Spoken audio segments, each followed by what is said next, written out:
அவர்கள் சங்கீதத்தில் நம்ம நடத்துவாங்க. ஸ்தோத்திரம்.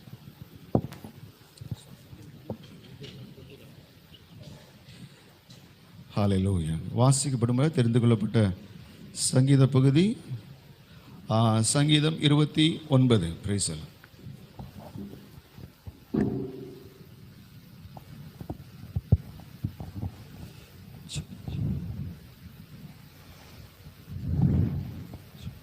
Praise the Lord.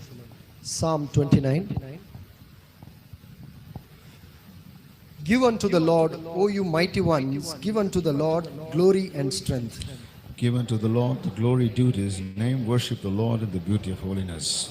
Jesus. The voice of the Lord is over the waters. The God of glory thunders.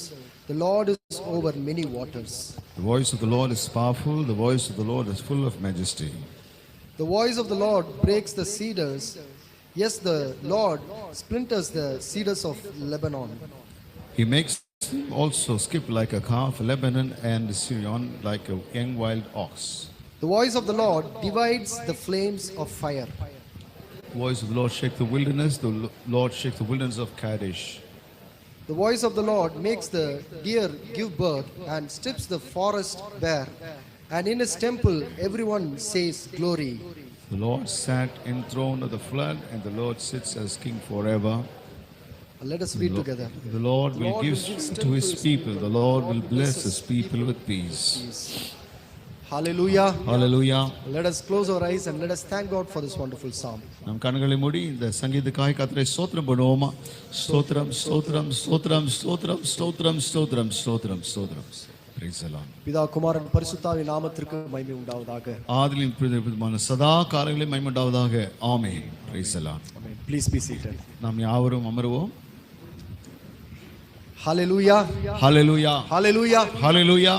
Greetings to you all in the precious name for Lord and Savior Jesus Christ. கர்த்தருடைய சிறமான இயேசு கிறிஸ்துவின் நாமத்தில் உங்கள் எல்லோருக்கும் வாழ்த்துதல்களை தெரிவித்துக் கொள்கிறோம். Once again I thank the Lord for this wonderful time that he has given me to share few things from Psalms 29. இந்த சங்கீதம் 29 இலிருந்து கர்த்தர் இந்த மாலைகளிலே உங்கள் மத்தியிலே பகிர்ந்து கொள்ளும்படியாக தந்த வாய்ப்பிற்காக கர்த்தரை ஸ்தோத்திரிக்கின்றேன். This is the Psalm of David. இது தாவீதின் சங்கீதமாக இருக்கிறது. Verse 1 and 2 David talks about giving glory to the Lord. 1-2 வசனங்களிலே தாவீது சொல்லுகிற காரியம் தேவனுக்கு மகிமை செலுத்துகிற காரியத்தை குறித்து சொல்லுகிறார். He says in verse 1, give unto the Lord, O you mighty ones, give unto the Lord glory and strength. பலவான்களின் புத்திரரே கர்த்தருக்கு மகிமையும் வல்லமையும் செலுத்துங்கள், கர்த்தருக்கே அதை செலுத்துங்கள். Hallelujah. Hallelujah. So God has given us the strength, God has given us the wisdom and the power to glorify his name. ஆண்டவர் தம்முடைய நாமத்தை மகிமைப்படுத்தும்படியாக கர்த்தர் நமக்கு பலனையும் சத்துவத்தையும் நமக்கு தந்திருக்கிறார். Hallelujah. Hallelujah. So the word mighty one, it represents the angels. பலவான்களின் புத்திரரே என்று சொல்லப்படும் பொழுது அது தூதர்களை காண்பிக்கிறது. It also talks about the mighty people, the kings and the rulers in this world. பின்பதாக இந்த உலகத்திலே ஆளுகை செய்யும் ராஜாக்கள் பிரபுக்களை அது சுட்டி காண்பிக்கிறது. Hallelujah. Hallelujah. God is greater than everybody. ஆனால் இவர்கள் எல்லாவற்றை பார்க்கிலும் கர்த்தர் ஒருவர் பெரியவர். Hallelujah. Hallelujah. No, there are many mighty people who are living in this world. இந்த உலகத்திலே மிக பலவான்கள் வாழ்ந்து கொண்டிருக்கிறார்கள். But our God is mightier than all the mighty people that we see in this ஆனால் world. இந்த உலகத்திலே வாழ்கிற எல்லா பலவான்களை காட்டிலும் நம்முடைய தேவன் பலனுள்ளவராய் இருக்கிறார், வல்லமையுள்ளவராய் இருக்கிறார். Hallelujah. Hallelujah. So giving glory to the Lord is our responsibility that God has laid upon us. ஆகவே கர்த்தருக்கு மகிமை செலுத்துவது என்பது கர்த்தர் நம்மீது வைத்திருக்கிற ஒரு தலையாய் கடமையா இருக்கிறது. God has created us to praise and worship his holy name. அவருடைய பரிசுத்த நாமத்தை தொழுது கொள்ளும்படியாக கர்த்தர் நம்மை இந்த உலகத்தில் ஏற்படுத்தி இருக்கிறார். Hallelujah. Hallelujah. So God today he has given us a blessed life. ஆண்டவர் நமக்கு ஒரு ஆசீர்வாதமான வாழ்க்கை நமக்கு தந்திருக்கிறார். God has given us the blessings of heaven and earth. இந்த வானத்தின் ஆசீர்வாதத்தையும் பூமியின் ஆசீர்வாதத்தையும் கர்த்தர் நமக்கு கட்டளையிட்டு இருக்கிறார். At the same time it is very important to recognize who our God is. அதுபோலவே நாம் நம்முடைய தேவன் யார் என்பதை நாம் அறிந்து கொள்ள வேண்டும். He is the source of all blessings. அவர் எல்லா ஆசீர்வாதத்திற்கும் ஒரு ஊற்றாய் இருக்கிறார். Through him we have received all the blessings in our life.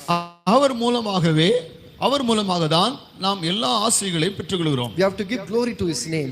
ஆகவே அவருடைய நாமத்திற்கு நாம் மகிமை செலுத்த வேண்டும். In verse 2 the psalmist says, இரண்டாம் வசனத்திலே சங்கீதக்காரன் தொடர்ந்து சொல்லுகிறார், give unto the Lord the glory due to his name. கர்த்தருடைய நாமத்திற்குரிய மகிமை அவருக்கு செலுத்துங்கள். And he says, worship the Lord in the beauty of holiness. பரிசுத்த அலங்காரத்துடனே கர்த்தரை தொழுது கொள்ளுங்கள். Hallelujah. Hallelujah. We worship a God who is holy. நாம் ஆராதிக்கிற ஆண்டவர் பரிசுத்தர். He is the holy of holies. அவர் பரிசுத்தருக்கு காட்டிலும் அவர் பரிசுத்தராய் இருக்கிறார். Hallelujah. ஹல்லேலூயா.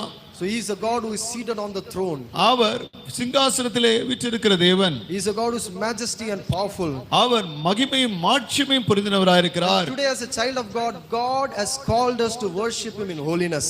தேவனுடைய பிள்ளைகளாகிய நாம் கர்த்தர் நம்மை அழைக்கும் பொழுது அவருடைய பரிசுத்த நாமத்தை தொழுது கொள்ளும்படியாக அவர் பரிசுத்த அலங்காரத்துடனே அவர் தொழுது கொள்ளும்படியாகவே அழைக்கிறார். Hallelujah. Hallelujah. So worshiping God is not just about clapping our hands and singing praises to his name. ஆண்டவரை தொழுது கொள்வது வெறும் கரங்களை தட்டி அவரை பாடுகிறது மாத்திரமல்ல. It's very important to worship the Lord with holiness. அவரை பரிசுத்த அலங்காரத்துடனே தொழுது கொள்ள வேண்டும். Hallelujah. Hallelujah. When we worship the Lord, we must worship him with holiness in our life. நம்முடைய ஜீவியத்திலே பரிசுத்தத்தோடு கூட அவரை ஆராதிக்க வேண்டும். Hallelujah. Hallelujah. From verse 3 to 9, 3 முதல் 9 வசனங்களை வாசிக்கும் பொழுது, it talks about the powerful voice of the Lord. அங்கே கர்த்தருடைய சத்தம் வல்லமையா இருக்கிறது என்பதை இந்த வசனங்களில் நாம் காண்கிறோம். Verse 3 the psalmist says, 3ஆம் வசனத்திலே சங்கீதக்காரன் சொல்கிறார், the voice of the Lord is over the waters. கர்த்தருடைய சத்தம் தண்ணீர்களின் மேல் தொனிக்கிறது. The God of glory thunders. மகிமையுள்ள தேவன் முழங்குகிறார். The Lord is over many waters. கர்த்தர் திரளான தண்ணீர்கள் மேல் இருக்கிறார். And in verse 5 the psalmist says, 5ஆம் வசனத்திலே சங்கீதக்காரன் சொல்கிறார், the voice of the Lord breaks the cedars. கர்த்தருடைய சத்தம் கேதுரு மரங்களை முறிக்கிறது. And the voice of the Lord is full of majesty. அவருடைய சத்தம் மகத்துவம் உள்ளது என்று நாம் படிக்கிறோம். Yes. In verse 7 he says, 7ஆம் வசனத்திலே நாம் படிக்கும் பொழுது, he says the voice of the Lord divides the flames of fire. கர்த்தருடைய சத்தம் அக்கினி ஜுவாலைகளை பிளக்கும். And in verse 8 says the voice of the Lord shakes the wilderness. அவருடைய சத்தம் கர்த்தருடைய சத்தம் வனாந்திரத்தை அதிர பண்ணும் என்று படிக்கிறோம். Hallelujah. Hallelujah. Hallelujah. Hallelujah. The voice of the Lord is nothing but the word of God. இந்த கர்த்தருடைய சத்தம் என்பது தேவனுடைய வார்த்தையா இருக்கிறது. Hallelujah. Hallelujah. So when we read the word of God, the voice of the Lord will talk to us. கர்த்தருடைய வார்த்தையை நாம் படிக்கும் பொழுது தியானிக்கும் பொழுது கர்த்தருடைய சத்தம் நமக்கு உண்டாகும். This word is powerful in our life. இந்த கர்த்தருடைய வார்த்தையானது வல்லமை உள்ளது. The one who believes in the word of God will experience the powerful work of God in their life. யார் இந்த கர்த்தருடைய வார்த்தையை விசுவாசிக்கிறார்களோ அவருடைய வாழ்க்கையிலே கர்த்தருடைய மகிமையான செயல்கள் உண்டாகும். In the psalmist says in verse 7, it is the voice that divides the flames of fire.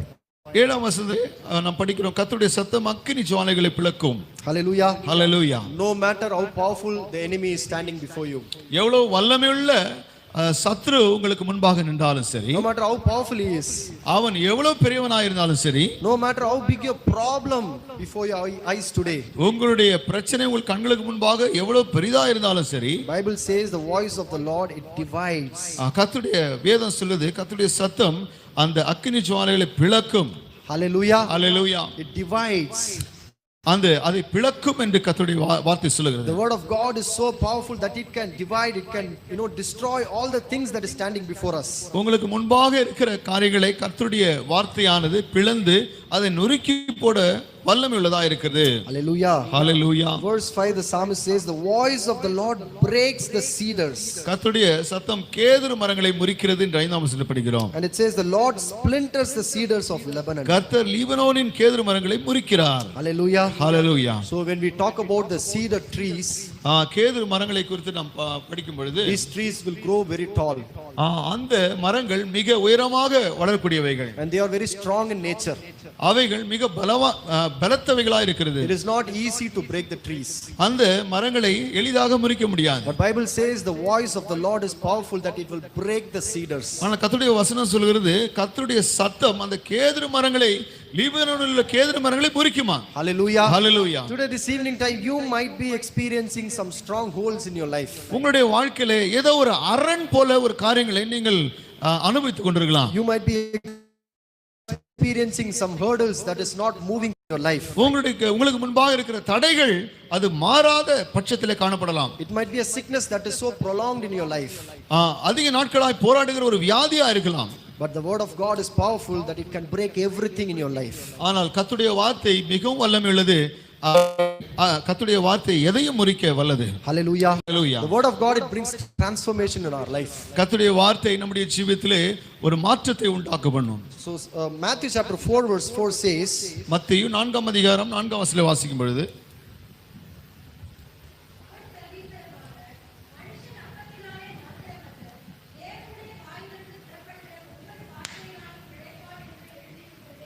Hallelujah. Hallelujah. By every word that proceeded out of the mouth of God. தேவனுடைய வாயிலிருந்து புறப்படுகிற ஒவ்வொரு வார்த்தையினாலும் பிழைப்பான். Hallelujah.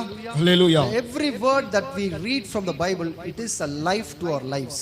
ஒவ்வொரு வார்த்தை வேதாகமத்திலே படிக்கிற ஒவ்வொரு வார்த்தை அது ஜீவனுள்ளதா இருக்கிறது. It is strength in our weakness. அது நம்முடைய பலவீனத்திலே ஒரு பலனாய் காணப்படுகிறது. It sustains us every day. நம்மை ஒவ்வொரு நாளும் தாங்கக்கூடிய வல்லமையுள்ளதா இருக்கிறது. The word of God guides us. It shows us the way that we should walk. நாம் நடக்க வேண்டிய வழியை கர்த்தருடைய வார்த்தை நமக்கு காண்பித்து தருகிறது. It is a light and it is a guidance in our life. அது நம்மை வழிகாட்டும் ஒரு ஒளியா இருக்கிறது. Hallelujah. Hallelujah. Praise be to God. கர்த்தருக்கு ஸ்தோத்திரம். And verse 10 and 11, 10 11 வசனங்களை வாசிக்கும் பொழுது, it talks about the blessings of God to his people. இங்கே கர்த்தருடைய ஜனங்கள் மேல் இருக்கிற ஆசீர்வாதத்தை குறித்து நாம் படிக்கிறோம். Verse 11 says, the Lord sat enthroned at the floods and the Lord sits as king forever. கர்த்தர் தமது ஜனத்திற்கு பலன் கொடுப்பார், கர்த்தர் தமது ஜனத்திற்கு சமாதானம் அருளி அவர்களை ஆசீர்வதிப்பார். Hallelujah. Hallelujah. So there are many kings who ruled over the land of Israel. இஸ்ரவேல் தேசத்தை ஆண்ட अनेक ராஜாக்கள் இருந்தார்கள். They reigned over the Israel for a particular period of time.